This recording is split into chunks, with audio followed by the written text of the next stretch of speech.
Welcome to Shaping the Future, from Pandemic to Climate Change.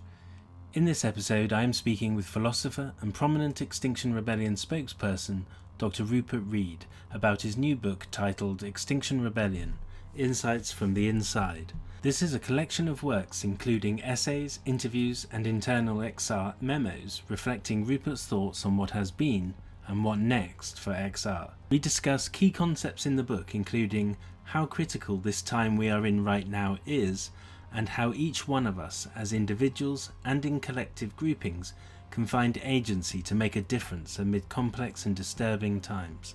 A link to purchase the book is in the notes of this episode, and proceeds from sales will be donated to Extinction Rebellion. Please note that we still have episodes coming with Dr. Kai Kornhuber on the dynamics driving Arctic heating, with René Lertzman on climate psychology, and Contour CEO Arben Kane, who has worked on global projects mapping COVID-19 data and who also pioneered global warning systems like the Pacific Disaster Center, among others.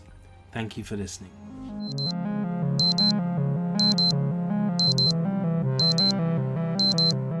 Okay, Rupert, thank you very much for taking the time today. And I want to start with your essay titled Why I Think Civilization is Finished. And you identify three scenarios. The first is collapse of civilization, possibly leading to a human extinction. 2, megadeath events with the seeding of future successor civilization as this one collapses. And the third is radical transformation that averts collapse. In light of political events, in light of COVID, where are you sort of positioning yourself in terms of where you think of the best chance of coming to pass of these three? Well, firstly, Nick, just a teeny correction. The title of the chapter in question is Why I Say This Civilization is Finished. And that's quite an important qualification because, as was implicit in the three possibilities you just laid out there, I'm not somebody who is saying human civilization as a whole is coming to an end, we're doomed, or something like that. I'm someone who's saying this civilization is necessarily coming into its end game. It is bound to be, at the very least, radically disrupted and in a need of remaking itself as a result so thoroughly that what comes out the other side will in no meaningful sense be the same civilization. So the way I see that in terms of the context of where we are this year in 2020 with the coronavirus pandemic, and I'm so glad that you're doing this series on the vital topic of the intersection of climate and corona, is that what we've been given here through this horrendous pandemic is an opportunity to engage in a radical reset. The tragedy so far is that we don't seem to be seizing that opportunity with both hands. Things are going better in some places than others. So in Paris, for example, Mayor Hidalgo has made some pretty wonderful changes in the favor of cyclists and so forth. Going to the other extreme, if you look at the United States, President Trump has used the pandemic as an opportunity for destroying the remaining environmental protections in the EPA. If we were going to be seizing this opportunity to make the transformation that is necessary, and I talk about this in the final chapters of the book, well, we would have already started. So on the one hand, there is an opportunity for a real reset here, and coronavirus is an instance of the massive disruptions that are going to define the 2020s. On the other hand, I argue towards the end of the book that the reset, such as it is so far, is clearly not going far enough. And that what that means is that we do actually have to alter our aims. We do have to alter what we can realistically hope for and demand at this point. Because in the context of understanding that you only get this opportunity for reset every so often, that these opportunities do not come along necessarily even once a decade. The full-blown opportunity that this pandemic presents us with, the last comparable opportunity we had was in 2008 with the financial crisis. Once one understands that, one realizes that the way we undertake this reset will define our chances of not setting ourselves on a terminal path to collapse in the 2020s. So to the extent that we're already messing up our response to this pandemic, we need to be realistic about what we can now hope for. So I claim in the chapter in the book in question and in later chapters that part of our emphasis now needs to be on preparing for the possibility of collapse and certainly for transformatively adapting to the very difficult and deteriorating situation in which we find ourselves. In other words, I make the claim that it's too late for a mitigation-only centric approach to climate now, and that we have to start taking much more seriously the need for transformative and also for deep adaptation. For me, deep adaptation is an insurance policy against the possibility of collapse, which is a possibility which is still avoidable, but it is becoming less and less easy to see how it's going to be avoided. Okay, and you've sort of been quite specific on this deep adaptation term, which I saw criticised by a group of scientists quite recently, but you spoke out before that in terms of your own definition as opposed to Jem Bendel's definition, which implied a certainty with sort of cataclysm, if you like. So that's something which I discuss again in the book, and it's quite important. It's quite important that this very important concept of deep adaptation doesn't get fully identified with Jem Bendel's own particular rendition of it. So what Jem thinks is that societal collapse is virtually certain and relatively near term, and he calls for deep adaptation. Now, I call for deep adaptation for a different reason. I call for it because I believe that at the minimum, it's no longer possible to rule out collapse. And collapse would be such a bad eventuality that the precautionary principle comes in and we have to, A, obviously seek to prevent it, but B, prepare to meet it if it is to happen, because if we're completely unprepared, it'll be far worse than if we're prepared. If we've got no seed banks and biobanks, if we've got no psychological preparedness, if we haven't done all of the myriad of things that we would need to do in order to soften the blow of an eco-driven societal collapse, then we'll be in even worse trouble than if we have. So for me, part of the point of Extinction Rebellion in the very difficult situation we now find ourselves in, where, as I say, it becomes increasingly difficult to think that the likelihood of a sort of great transformation with everything turning out fine, or a phase shift as some people call it, increasingly difficult to see how that's possibly going to happen in the short time window we now have available. It's crucial to mitigate the hell out of the situation, and it's crucial to adapt in all the various different ways that adaptation is called for. My own approach, though, doesn't center on deep adaptation. It centers on what I've called, following the UN and my think tank Greenhouse, transformative adaptation, which is the idea of seeking to move our society, of trying to transform what we have in the direction we need to go in anyway, changing our way of life, moving to the new civilization in a way which is simultaneously mitigative, works with nature rather than against nature. An example would be something like the restoration of wetlands and mangroves rather than hard flood defenses as a response to growing climate chaos and the onset of rising sea levels. If you take something like that restoration proposal, I mean, that's extremely practical in the context of how we might normally talk about Extinction Rebellion. At a time when we've got a government, I don't think, from what I can tell, they're that interested in ecological issues, and which one might say, well, there's more of a need than ever for an Extinction Rebellion. In this sort of complex scenario of civil society, of a failing government, a lot of pent-up anxiety and a lot of will to act. How does your book address the Extinction Rebellion present context, or way forward, if you like? Yeah, so I talk about this explicitly in chapter 20 in the book, because another thing which has changed since the birth of Extinction Rebellion is, of course, the late 2019 general election, which saw the return of a government led by a melting block of ice, which is rather a sad development if you're a supporter of Extinction Rebellion, or indeed if you're a person with more than one brain cell to rub together. And what the election of this government, a government, as you say, which seems to be very, very weak indeed on climate, what the election of this government again implies is a difficulty in believing that we're going to succeed in achieving anything like Extinction Rebellion's demands. So again, I make the argument in the book that among the implications of this is that we have to take adaptation more seriously. We have to think about how we work through local government, through business, through community action, through action on the level of neighborhoods or indeed individual houses or families, to try to secure ourselves as best we can against what is coming. Of course, carrying on pressurizing government as well.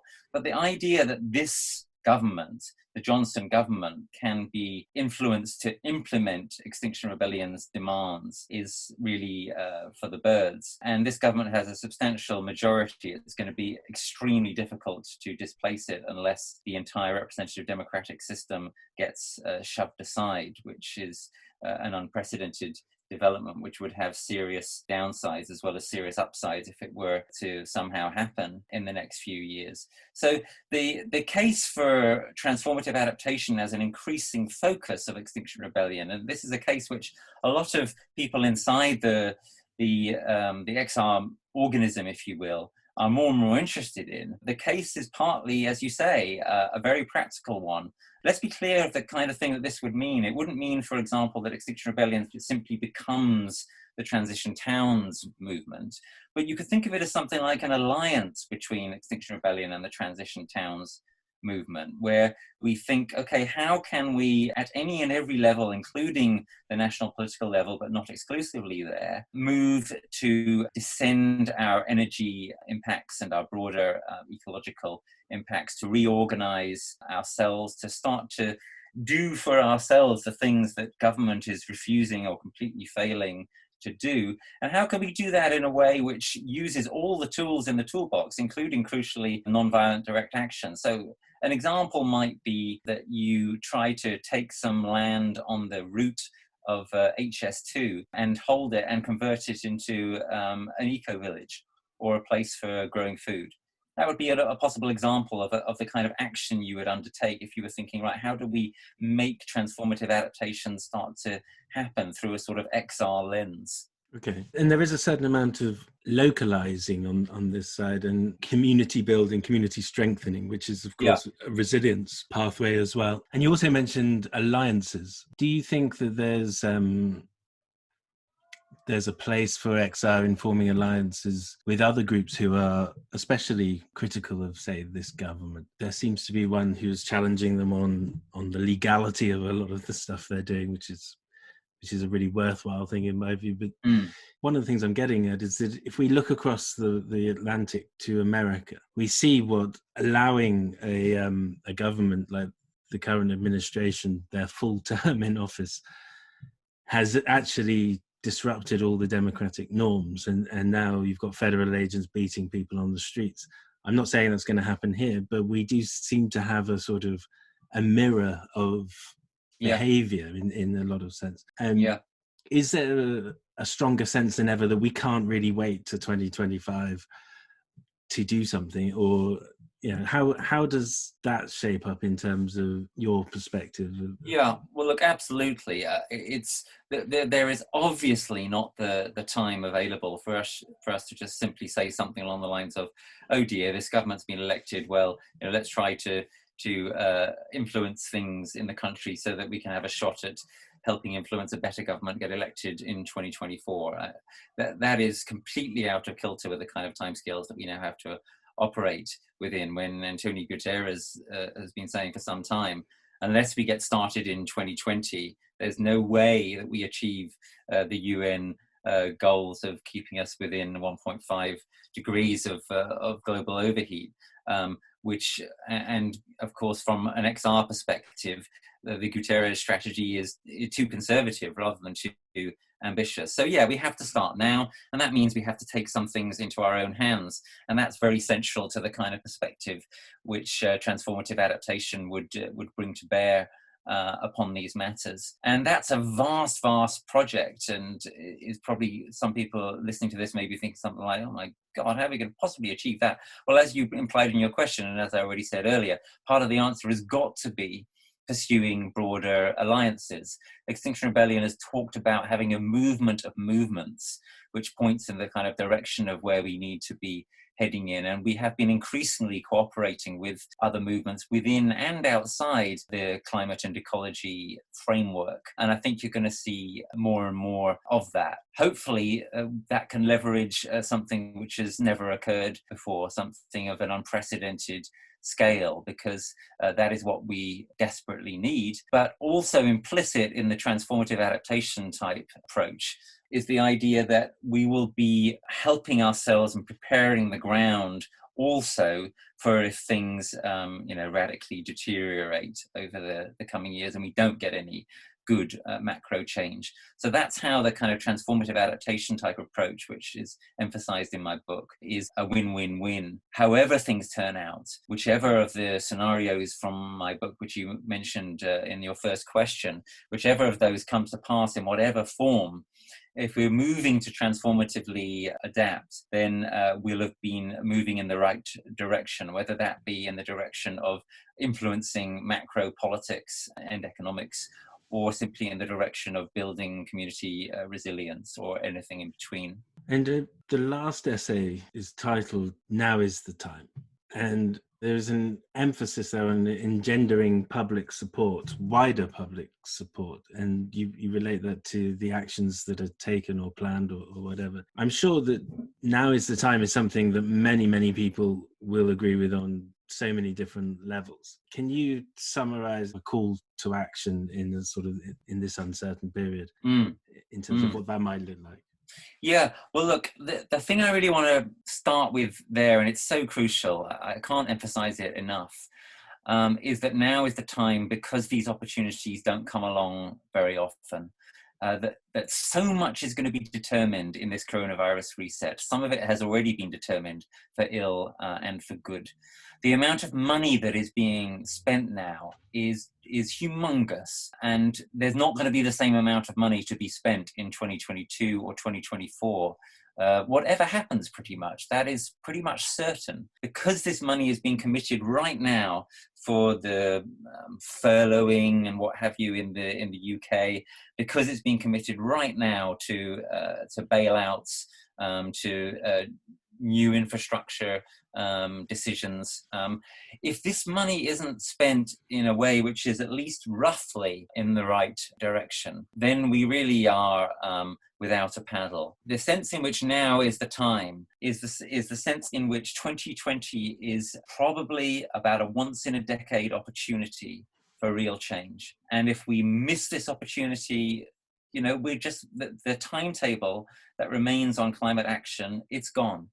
So if anyone is kind of thinking, well, yeah, but right now I've got other priorities, or yes, but the pandemic and so forth, I would urge them to focus on the importance of this.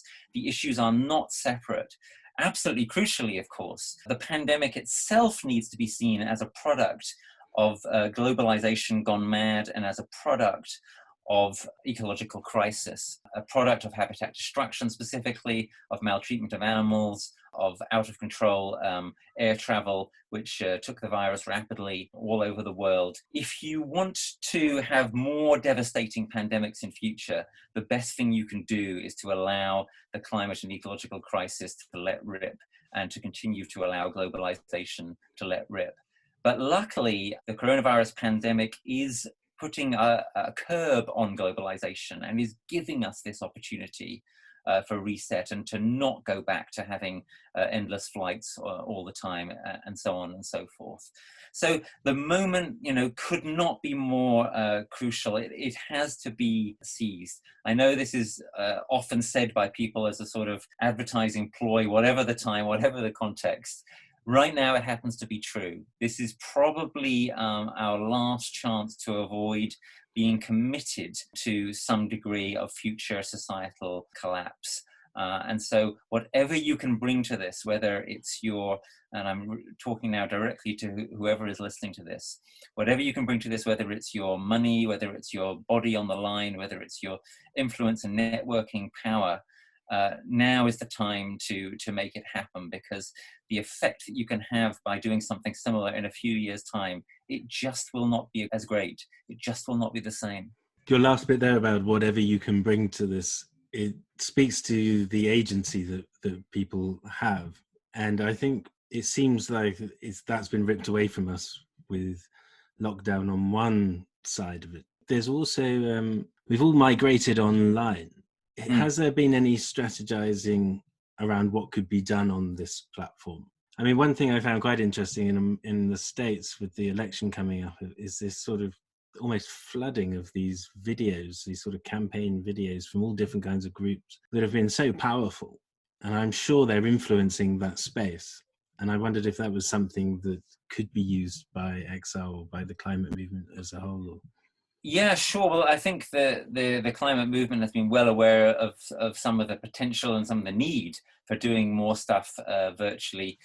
You'll be seeing that happening in the Extinction Rebellion in September. There'll be a lot more virtual stuff than there was before. It's of course been incredibly challenging coping with this crisis in a million different ways. But I think it's really important for people to remember and to be willing to reclaim their agency. I think on that front, there's a hunger for some of what Extinction Rebellion plans to do in September. There's a hunger among a lot of rebels to get back together again, appropriately physically distanced from each other, of course, where necessary, and do real stuff in the world as well as just doing stuff virtually, important though that is. I'd add also that something about the power of money here. Of course, a lot of people right now are concerned about the next few years economically, and that's totally understandable. But let's remind ourselves, if we don't in the next few years, and indeed in the next few months, start to get everything much more right ecologically and climatically, then the future will be far more grim than any of the kind of economic downturn, etc. forecasts are suggesting or have in tow. The kind of fate we'll be exposed to if climate breakdown lets rip will make any economic recession or indeed depression look like small beer by comparison. So I would urge people to think about what they can do right now to use their agency to prevent that dire future from happening. And that includes what they can do with their money. And one reason I stress this is that the interesting fact is that a very large number of households, especially households that were already not that poorly off, a very large number of households have actually done quite well so far in the coronavirus pandemic. So on the one hand, yeah, you've got a lot of people who are in danger of losing their jobs, etc., really struggling. But you've got a lot of other people who've had a sudden massive reduction in their outgoings. I'm talking about, for example, the very obvious way in which people who were locked down suddenly had very little to spend their money in, and many of them continue to accumulate the exact same salary as before. So it is a fact, and you can look it up if you're not sure about it, but you may well know it in your own case. I certainly have noticed this in my own case. It is a fact that many UK households are actually a lot better off now financially than they were 6 months ago. So here's a pitch. If you're in that category, seriously consider putting that extra money, which has come to you in effect for no good reason, seriously consider putting that money into this vital cause. If the school climate strikers or XR or whatever it is where you think this money can make a difference, and believe you me, small amounts of money can leverage huge success from these movements. Mm-hmm. If you're willing to do that, well, that could be something that's quite significant and historic, and that's a very easy form of agency to have. If you've got 5 or 10 grand lying around, that's a hell of a lot easier actually to deploy than deciding to change your entire career, or even perhaps deciding to risk arrest in a non-violent direct action. There are many agencies that we have, and some of them we may have more of now than we did 6 months ago. And it's certainly something that anti-climate groups seem to have plenty of. So, yes. So I mean, I think you're right. I think that's a really critical thing to point out. So, okay, I think we've pretty much covered everything on the list. Is there anything else you want to add? Or? No, that's fine. Thank you so much, Nick. I've enjoyed the conversation, and I hope that people will enjoy the book. And as I say, I'm really glad that you're doing this podcast series. The topic couldn't be more important. Thanks very much, Rupert.